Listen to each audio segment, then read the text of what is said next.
الحمد لله رب العالمين والعاقبة للمتقين والصلاة والسلام على رسوله محمد وآله وأصحابه وإخوانه أجمعين۔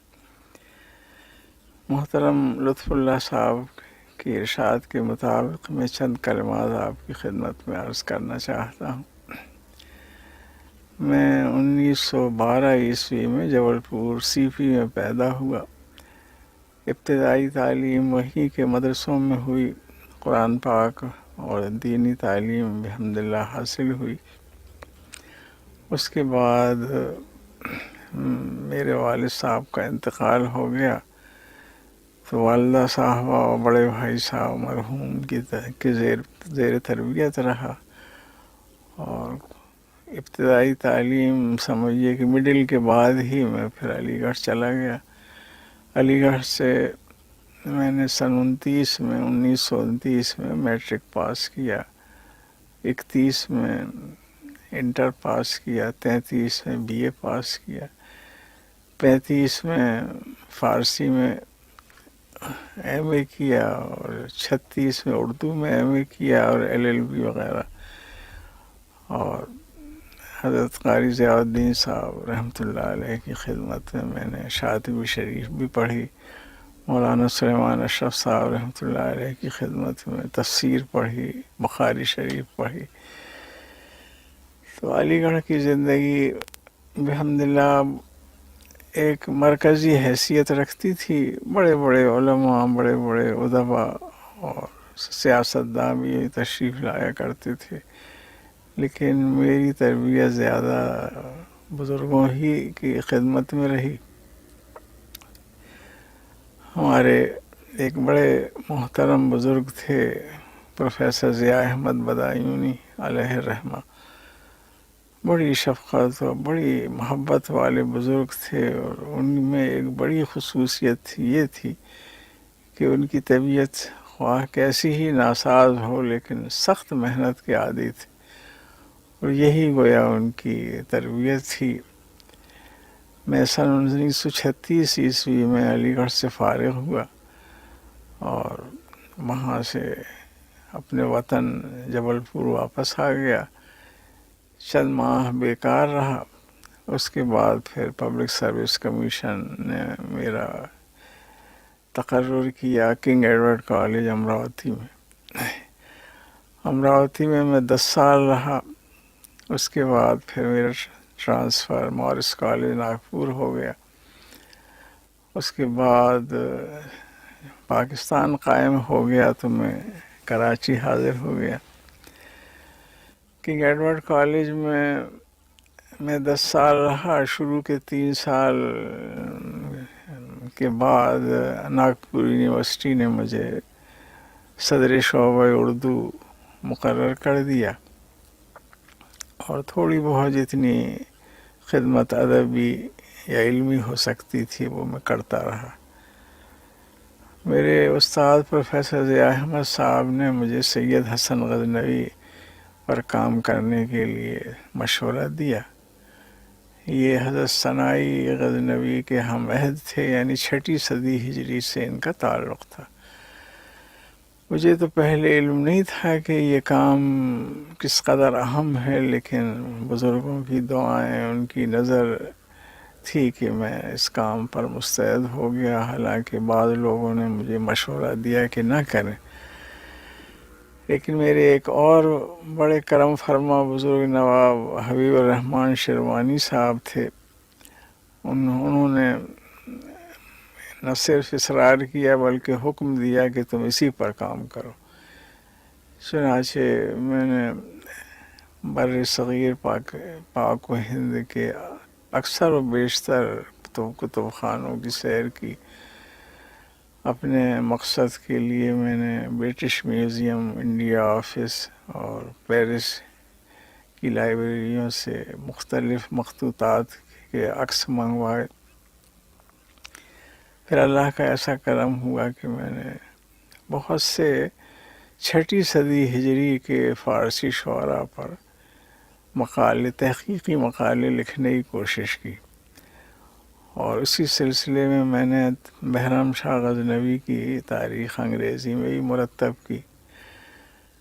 فارسی شعراء میں خاص جن کا میرے ذہن میں نام یاد رہ گیا ہے وہ یہ ہے کہ سید حسن پر تو میں کام ہی کر رہا تھا، ثنائی غزنوی پر، برہانی، معزی، ادیب صابر، حکیم سوزنی، مجیر بیلقانی اور نجیب الدین جربات قانی، ایسے مختلف، امادی، عثمان مختاری، اس طرح کے متعدد شعراء پر میں نے تحقیقی مقالے لکھے جو انسائکلوپیڈیا آف اسلام یعنی جو پنجاب یونیورسٹی سے شائع ہوا ہے، اردو ترجمہ میں اضافہ کے، اس میں یہ اکثر مقالے میرے شامل ہو گئے۔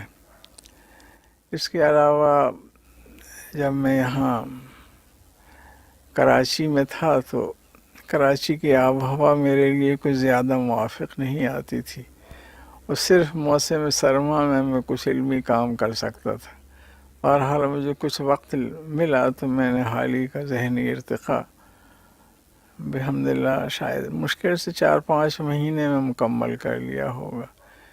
اسی طرح سے میرے مضامین مختلف رسالوں میں شائع ہوتے تھے۔ انگریزی میں اسلامک کلچر جو حیدرآباد دکن سے شائع ہوتا ہے، ناگپور یونیورسٹی جرنل، سالانہ جرنل، یہ بھی انگریزی میں شائع ہوتا تھا۔ اس میں ہر سال میرا وہ سالانہ رسالہ تھا، ہر سال میرا ایک مضمون اس میں شائع ہوتا تھا۔ پھر یہاں ہسٹوریکل جرنل جو پنجاب یونیورسٹی سے شائع ہوتا ہے، اس میں بھی میرے مقالے ہیں۔ سندھ یونیورسٹی جرنل، اس میں بھی انگریزی میں میرے مقالے ہیں۔ پھر یہاں آ کر کچھ ایسا اللہ کا کرم ہوا کہ بعض بڑے بزرگوں سے یعنی صوفیاء کرام سے نیاز حاصل کرنے کا موقع ملا۔ مولانا عبدالغفور صاحب مدنی رحمۃ اللہ علیہ، حضرت شاہ زوار حسین صاحب رحمۃ اللہ علیہ، ان کی خدمت میں بیٹھنے کا اتفاق ہوا، اور مجھے میری بڑی اصلاح ہوئی، اس لیے کہ میں نے ان بزرگوں کو دنیا والا نہیں دیکھا بلکہ دین والا دیکھا۔ ان کو دنیا کی چیزوں سے کوئی محبت نہیں تھی، جیسے کہ عام پیروں میں نذرانے اور دعوتیں اور تحفے ہوا کرتے ہیں، یہ حضرات ان سے بہت بلند تھے، اور ان سے بحمداللہ تھوڑی بہت میں نے اپنی اصلاح کرنے کی کوشش کی، اور انہی بزرگوں کی صحبت میں بحمداللہ مجھے بارہا حج اور زیارت کا شرف بھی حاصل ہوا۔ کراچی کے قیام میں اور بھی چند کتابیں جو پہلے مقالات کی شکل میں تھے، وہ رسالہ معارف اعظم گڑھ سے چھپتے رہتے تھے وہ مقالے، ان میں سے ایک خاص چیز تھی وہ فارسی پر اردو کا اثر۔ میں نے کوشش کی تھی کہ محمود غزنوی کے زمانے سے لے کر اور مغلیہ عہد تک مختلف ادوار قائم کر کے فارسی زبان میں جو ہمارے ملک کے الفاظ شامل ہو گئے ہیں اشعار میں یا نثر میں، ان سب کو یکجا کیا جائے۔ یہ خاصا اچھا مقالہ بن گیا تھا، اور مولوی عبدالحق صاحب مرحوم کے نام میں نے اس کو معنون بھی کیا تھا۔ پھر جتنے مضامین میرے مختلف رسالوں میں شائع ہوتے رہتے تھے، مثلا نقوش میں، اورینٹل کالج میگزین میں، رسالہ اردو میں، معارف میں، ان میں سے بہت سے یکجا کیے گئے۔ ایک ہمارے ملک کے مشہور مصنف تھے، اللہ ان کو معاف فرمائے، انہوں نے حضرت مجدد الثانی رحمۃ اللہ علیہ کی شان میں بڑی گستاخیاں کی تھیں۔ مجھے پتہ نہیں تھا ان کی کتاب کا، بہرحال بغیر ان کا نام لیے ہوئے اور بغیر ان کی کتاب کا نام لیے ہوئے میں نے ان کا جواب لکھا، اور انہوں نے جو غلط فہمیاں پیدا کرائی تھیں ان کو میں نے دور کرنے کی کوشش کی، لیکن میں نے پہلے اپنا پورا مقالہ ان کی خدمت میں بھیج دیا شائع کرنے سے پہلے، تاکہ ان کو دیکھنے کا موقع ملے، اور کوئی تبادلہ خیال کرنا چاہیں تو وہ بھی کر لیں۔ پھر وہ یورپ تشریف لے گئے میرا مقالہ لے کر، اور وہاں انہوں نے اور بھی لائبریریاں وغیرہ دیکھی۔ اس کے بعد بحمداللہ جو ان کی کتاب کا چوتھا ایڈیشن شائع ہوا، اس میں انہوں نے بہت سی باتوں میں رجوع کر لیا۔ بعض مقامات پر پھر بھی انہوں نے مجھ سے اختلاف کیا، اللہ ان کو معاف فرمائے۔ بہرحال ہوتا ہے بعض بزرگوں میں، بعض مصنفوں میں یہ ایک سمجھ لیجیے کہ وہ بزرگوں کے خلاف لکھنے میں اپنی شان سمجھتے ہیں۔ خیر، یہ دنیا میں ہوتا رہتا ہے، ایسی چیزوں سے ہم کو پریشان نہیں ہونا چاہیے، اور اللہ سے دعا کرنا چاہیے کہ اللہ ہم سب کی اصلاح کرے اور ہماری خامیاں دور کرے۔ 56 میں جب میں یہاں کراچی میں تھا تو مجھے سندھ یونیورسٹی کے وائس چانسلر صاحب نے ایک دن ان کا خط آیا رجسٹرار کے ذریعے سے کہ وائس چانسلر صاحب آپ سے ملنا چاہتے ہیں۔ چنانچہ میں حاضر ہوا تو انہوں نے فرمایا کہ آپ کی بڑی عنایت ہوگی جو آپ یہاں آ جائیں۔ تو 56 میں سندھ یونیورسٹی چلا گیا، تو اردو میں بھی صدر شعبہ کی حیثیت سے کام کرتا رہا۔ پھر فارسی کے صدر صاحب پی ایچ ڈی کرنے کے لیے جرمنی تشریف لے گئے تھے، تو ان کا کام بھی میں فارسی کے شعبے کی صدر کی حیثیت سے کرتا رہا، لیکن ڈبل کام ہو گیا تھا، اس لیے پھر میں نے کچھ عرصے کے بعد فارسی کا کام چھوڑ دیا۔ بہرحال جو کچھ آج اس سے بن سکا، فارسی میں بھی اور اردو میں بھی کام کرتا رہا، اور قریب اب تک بحمداللہ 63 کتابیں میری شائع ہو چکی ہیں، جن میں سے بہت سی اکثر کتابیں تو وہ ہیں کہ جو پہلی بار شائع ہوئی ہیں، یعنی بزرگوں کی تصانیف۔ مثلا حضرت مجدد الفسانی رحمۃ اللہ علیہ کی کئی کتابیں جو کبھی شائع نہیں ہوئی تھیں، ان کو شائع کرنے کی سعادت حاصل ہوئی۔ مثلا رسالہ تحلیلیہ، اثبات النبوہ، مکاشفات عینیہ، اسی طرح سے ان کے صاحبزادے خواجہ محمد معصوم رحمۃ اللہ علیہ کے مکتوبات شریف، ان کے پوتے حضرت خواجہ سیف الدین رحمۃ اللہ علیہ کے مکتوبات شریف، ان کے پر پوتے وغیرہ، ایسے کئی بزرگوں کی کتابیں جو پہلے کبھی شائع نہیں ہوئی تھیں، ان کو شائع کرنے کی سعادت حاصل ہوئی۔ کابل حاضر ہوا تو وہاں بعض نادر مخطوطات یہ صدر المشائخ اور ضیاء المشائخ صاحب کی لائبریری میں دیکھنے کو ملے، ان کو بھی لے کر میں آیا۔ حضرت خواجہ باقی باللہ رحمۃ اللہ علیہ کا ایک نادر رسالہ جو انہوں نے اپنے مشائخ کے سلسلے میں لکھا تھا، اور جو حضرت مجدد الفسانی رحمۃ اللہ علیہ نے اپنے دست مبارک سے نقل کیا تھا، اس کو بھی میں نے حاصل کیا اور اس کو بھی یہاں شائع کیا۔ یہ بس یہ اللہ تعالیٰ کا کرم ہوا، ورنہ میں اس قابل نہیں ہوں۔ ابھی میں نے حضرت مظہر جان جانا رحمۃ اللہ علیہ کا دیوان فارسی کا، اور اردو کا کلام جو عبدالرزاق صاحب نے شائع کیا تھا، اس میں سے اکثر کلام اردو کا جو ہے وہ مشکوک ہے۔ بہرحال احتیاط کے ساتھ اس کی بعض غزلیں لے کر سب کو یکجا کر کے وہ بھی میں نے شائع کر دیا ہے۔ شیخ عبدالحق محدث دہلوی رحمۃ اللہ علیہ پر میں نے بھی انگریزی میں ایک مختصر کتاب لکھی ہے۔ بر صغیر کے فارسی ادب پر بھی میں نے انگریزی میں کتاب لکھی ہے، وہ بھی شائع ہو چکی ہے۔ بہرحال یہ چند باتیں ہیں جو آپ کی خدمت پہ عرض کی، اور میں کس لائق ہوں۔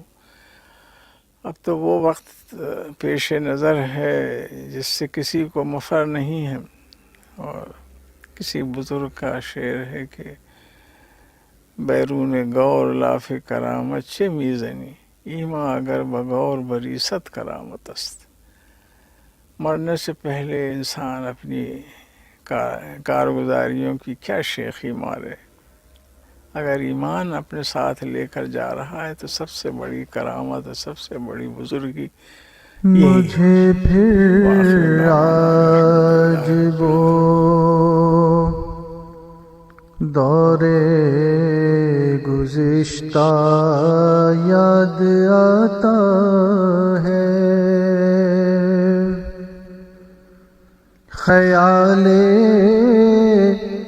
یاد مرشد میرے دل کو گدگداتا ہے۔ مجھے پھر آج وہ دور گزشتہ یاد آتا ہے، وہ شمس معرفت شیخ طریقت عارف کامل، وہ دانائے شریعت رہبر حق واقف منزل، کروں توصیف مرشد یہ کہاں تاب و توا میری، تخیل میرا ناقص نامکمل ہے زباں میری، تبسم ہی تبسم تھی سراسر گفتگو ان کی، محمد فرمایا کی ساری دنیا مل کے تیرا کچھ بگاڑنا چاہے، ہمیشہ آرزو کی، لوگوں سے ڈرنا، لوگوں کی طرف دیکھنا، وہ ماحول دیکھ کے اپنے راہ کا اخلاق